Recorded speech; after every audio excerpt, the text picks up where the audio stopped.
करूंगा लेकिन भाजपा ज्वाइन नहीं करूंगा। आज क्या हुआ, जब इसने प्रजातंत्र का मजाक उड़ा दिया, जनतंत्र का मजाक उड़ा दिया, तो झूठ बोलने का काम करता है। इसने तो नरेंद्र मोदी को भी पीछे छोड़ दिया। मुझे तो ऐसा लगता है कि 10 तारीख को नीतीश कुमार की टाटा बाय बाय ना हो जाए तो ये पता चला अपनी पार्टी के विधायकों को जेल भिजवा दे। तो इसकी पार्टी के नेताओं को भी समझाना चाहता हूं कि एक ऐसा नेता चुनो जिसकी कोई विचारधारा हो, जिसका कोई, भक्तों का तो इतना बुरा हाल है, कल तक जो अंधभक्त सड़क पर लेट लेट कर मालदीव का विरोध कर रहे थे और उसी बजट के अंदर मालदीव को 600 करोड़ रुपया दे दिया गया। क्यों कराते हो बिहार में? जब आपको पार्टी बदलनी ही है, जो नेता, जो जनता जो आपको वोट देती है, आपने तो जनता का मजाक बना। आदमी की कोई स्टेबिलिटी नहीं है, ये एक आदमी कहीं पे भी एक जगह टिक नहीं सकता। इस आदमी का एक ही उद्देश्य है, सिर्फ सत्ता की। इस देश के लोगों को हक और अधिकार दिए जिसके तहत आज मुकदमा दर्ज हो पाता है, वरना भाजपा वाले मुकदमा भी दर्ज ना करने। तो एक बात मैं आपको बताता हूँ कि नीतीश कुमार का जेल जाना तय है, क्योंकि जिस तरीके से बिहार में हलचल चल रही है, मुझे तो नहीं लगता कि नीतीश कुमार के पास बहुमत है, लेकिन जिसने लाखों हजारों करोड़ों रुपए का घोटाला करके ये सत्ता में सरेंडर करने का काम करता है, ये पलटू राम है। इसका कोई स्टैंड नहीं है, इसकी कोई क्रेडिबिलिटी काम कर देता है। इस आदमी की कोई स्टेबिलिटी हुआ हो या ना हुआ हो, अब नीतीश कुमार का सफाया जरूर कर दिया भारतीय जनता पार्टी ने। तो अब नीतीश कुमार जैसे पलटू आदमी पर भरोसा करेगी नहीं। ये वही आदमी है जो कभी भी दल बदलने का काम कर देता है, जिनसे आप डर के बीजेपी में सरेंडर हो जाते हैं। ये तो मोहित शर्मा, क्या लग रहा है नीतीश कुमार जो अब उन्हें बहुमत साबित करना है वो कर पाएंगे? देखिए, गिरगिट से भी तेजी से रंग बदलने वाले नीतीश कुमार जी, जो आप ये समझ लीजिए 9वीं बार मुख्यमंत्री पद की शपथ ले चुके हैं। मैं आपको बता दूं कि 10 फरवरी को उनको अपना बहुमत साबित करना है, लेकिन मेरे को ऐसा लगता है और पूरा बिहार की जनता को ऐसा लगता है कि 10 फरवरी को नीतीश कुमार जी जो है वो अपना बहुमत जो है वो पेश नहीं कर पाएंगे। उसके पीछे का कारण है बिहार में होती हलचल। बिहार में एक और जो नौजवान है वो धरना प्रदर्शन कर रहे हैं, और बीजेपी के ही अंदर जो है कई नेता जो हैं जो उनके साथ के थे वो बगावत पे उतर गए हैं। चाहे फिर वो चिराग पासवान की पार्टी के हों, जीतन राम मांझी की पार्टी के हों, चाहे तमाम और वो बिहार के नेता हों, वो तमाम नेता बगावत पे उतर चुके हैं। दूसरी बात यह कि बिहार की जनता तो अब नीतीश कुमार जैसे पलटू आदमी पर भरोसा करेगी नहीं। ये वही आदमी है जो कभी भी दल बदलने का काम कर देता है। इस आदमी की कोई स्टेबिलिटी नहीं है, ये एक आदमी कहीं पे भी एक जगह टिक नहीं सकता। इस आदमी का एक ही उद्देश्य है, सिर्फ सत्ता की कुर्सी पाना। और मैं आपको एक बात बता देता हूँ, बिहार की राजनीति में सत्ता परिवर्तन हो चाहे ना हो, लेकिन एक चीज अब जरूर हो गई है, और वो है मुख्यमंत्री नीतीश कुमार का बिहार से सफाया। नहीं, उन्होंने शपथ ले ली है और आप कह रहे हो कि बहुमत साबित नहीं कर पाएंगे। देखिए, मेरी बात सुन लीजिए, शपथ नहीं, मेरी पूरा आंकड़ा है, मेरी बात तो सुन लीजिए। आंकड़े से कुछ नहीं होता। आप देख लीजिए बिहार में कैसे धरने और प्रदर्शन जारी है। नहीं, मेरी बात सुन लीजिए, बहुमत नहीं है।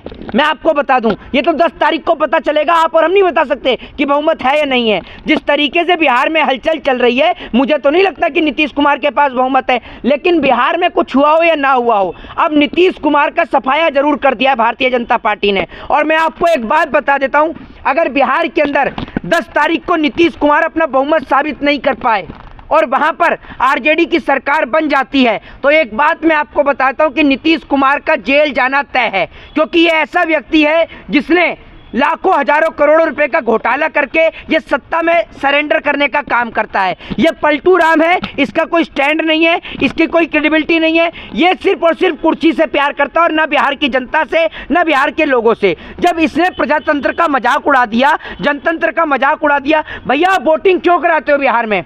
जब आपको पार्टी बदलनी ही है, जो नेता, जो जनता जो आपको वोट देती है, आपने तो जनता का मजाक बना रखा है। आप जब मर्जी किसी भी पार्टी में घुस जाते हैं। आपको ऐसा क्या प्यार है पैसे से, जरा ये तो बताइए, या ऐसी आपकी कौन सी जो तमाम चीजें जिनसे आप डर के बीजेपी में सरेंडर हो जाते हैं, ये तो बताइए आप जनता को। विकास करने के लिए करते हैं सब कुछ। देखिए, कोई जनता का विकास नहीं करते। विकास हुआ है तो इस देश के अंदर बड़े बड़े उद्योगपतियों का, कॉर्पोरेटर का, और विकास हुआ है तो स्वयं नीतीश कुमार का।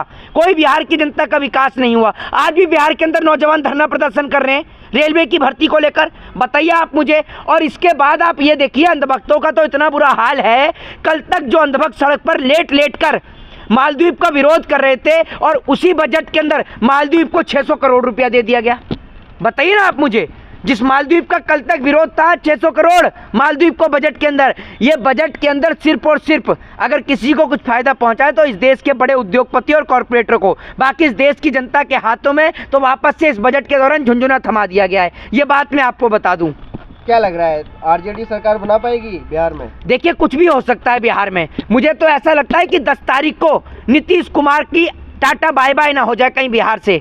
कहीं ऐसा ना हो कि 10 तारीख के बाद नीतीश कुमार जो है वो अपनी स्वयं की सीट भी ना जीत पाए, क्योंकि लोकसभा का चुनाव नजदीक है। नीतीश कुमार की पार्टी का वो हाल होने वाला है कि नीतीश कुमार की पार्टी के कैंडिडेट जब घर पे वोट मांगने के लिए जाएंगे तो कहीं ऐसा ना हो वोटर पहले ही पूछ लें कि कल कौन सी पार्टी में रहोगे और परसों कौन सी पार्टी में भग जाओगे, क्योंकि आपका तो कुछ भरोसा नहीं, आपका तो कोई स्टैंड ही नहीं है, आपकी कोई विचारधारा नहीं है, आप तो दल बदलू हैं। आपने गिरगिट को भी शर्मिंदा कर दिया।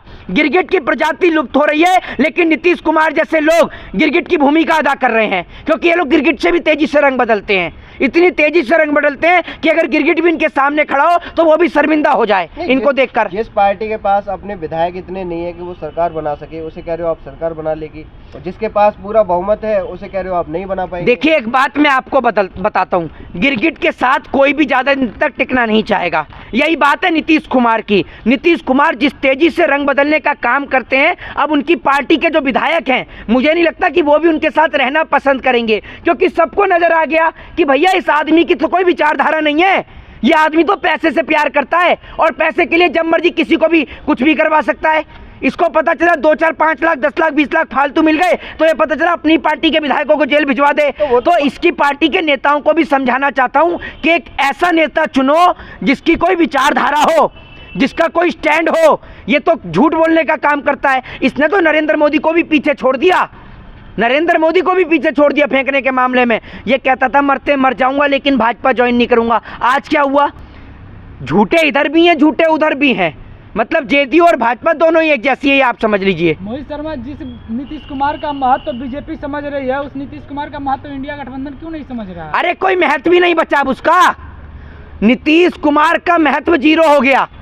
नीतीश कुमार जिन SC ST OBC की बात करता था, वही SC ST OBC समाज अब नीतीश कुमार को वोट नहीं देगा। ये बात आप लिख के ले लीजिए, क्योंकि जो कल तक, आप एक बात मुझे बताइए, जो कल तक ये कहता था कि मरते मर जाऊंगा लेकिन भाजपा नहीं ज्वाइन करूंगा, आज क्या हुआ नीतीश कुमार?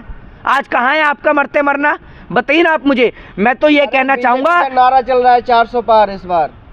400 पार तो आएगी, बीजेपी 400 पार तो आएगी, इस बात में कोई दो राय नहीं है, क्योंकि बीजेपी के साथ तो ईवीएम है। इसीलिए नीतीश कुमार भी पलटी मार के उधर चले गए, क्योंकि वो उनको पता है कि बीजेपी के पास ईवीएम है, इससे जीतेगी। अरे जनता चुन रही है उनको, घर घर मोदी। मेरी बात सुनिए, अगर जनता चुन रही है तो बिहार में तो अब सरकार आ गई है नीतीश कुमार की, तो काहे नौजवान धरना और प्रदर्शन कर रहे हैं? ये बताइए ना आप मुझे, आप बताइए क्यों कर रहे हैं नौजवान धरना प्रदर्शन बिहार के अंदर? वसूली चौधरी तिहाड़ रिटर्न के ऊपर एक और FIR दर्ज हो गई है। SC ST एक्ट के तहत वसूली चौधरी तिहाड़ रिटर्न के ऊपर FIR दर्ज हुई है, क्योंकि उन्होंने जिस तरीके से एक टिप्पणी करी है जिसको लेकर उनके ऊपर SC ST एक्ट के तहत मुकदमा दर्ज हुआ। लेकिन इनको कोई फर्क नहीं पड़ता, क्योंकि ये तो तिहाड़ का एक्सपीरियंस ले चुका है। इससे पहले कर्नाटक में भी इस पर FIR हुई। तो ये ऐसे पत्रकार हैं जो इस देश के अंदर SC ST OBC समाज का मजाक उड़ाने का काम करते हैं। वो तो बाबा साहब भीमराव अम्बेडकर ने इस देश के लोगों को हक और अधिकार दिए, जिसके तहत आज मुकदमा दर्ज हो पाता है, वरना भाजपा वाले मुकदमा भी दर्ज ना करने दें। क्या लग रहा है 2024 का रुख कैसा देख रहे हो? देखिए, साल 2024 के अंदर चुनाव मंदिर और मस्जिद के नाम पर सिर्फ माहौल बनेगा।